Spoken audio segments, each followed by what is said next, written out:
Si K-Ram ay isang respected na battle MC mula sa Pilipinas na kilala sa kanyang malalim na liriko, matatalas na rebuttals at chill pero solidong delivery.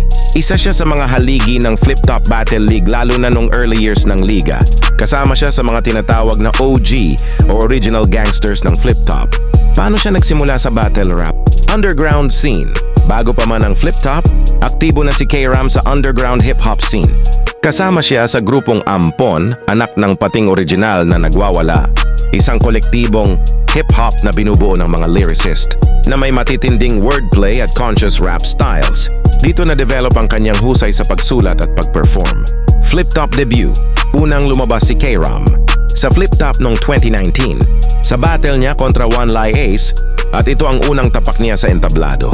Dito ay pinatunayan niya di siya basta-basta na MC at isa ring OG na mga underrated MC na si K-Ram. Style at contribution. Si K-Ram ay kilala sa tula-esque na style ng delivery, parang nagpe-perform ng spoken word poetry na may matinding hip-hop elements.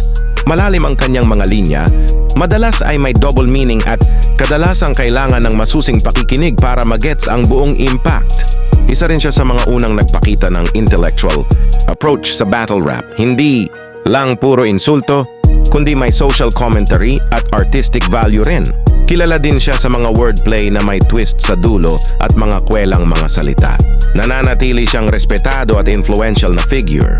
Madalas siyang banggitin ng mga bagong MC bilang inspirasyon. Ito ang naging komento ni K-Ram sa podcast ni Doug Brock TV. Dito pinaliwanag niya kung paano siya nahilig at nagsimula sa hip-hop scene. Sali na naman ako sa ibang grupo, nagkaroon na naman ako ng panibagong kaibigan. Doon sa grupo na yon, ang pinakahuling naging nasalihan ko, may mga ano na, uso na nun yung flip top eh. Okay. Kumbaga yung piyesang ginagamit nila sa kanta, yung mga lyrics sa battle na ano, minamak Tumatak. lang namin. Oo, yung mga tumatak na linya doon, minamak namin sa sayaw. Okay. Ganon yung naging piyesa namin nun. Hanggang Okay. sa, okay yung flip top pala eh. No, okay pala yung Hindi ka ganun, pa ganun. nagrarap Hindi nito? pa ako nagrarap nun niya. Okay. Kumbaga, sayaw lang talaga ako nun. Dancer lang talaga ako nun. Hanggang sa na-ano ako nun, na-curious din ako dun sa rap. Okay din yung ano, okay din kasi may mga kaibigan din ako mag-freestyle. Pero di sila mga rapper. Kaya nila mag-freestyle. Kumbaga, may term tayo dun eh. Nagpi-flip top sila. Oo, nag-flip top sila. Pero talagang akapela yan. Oh.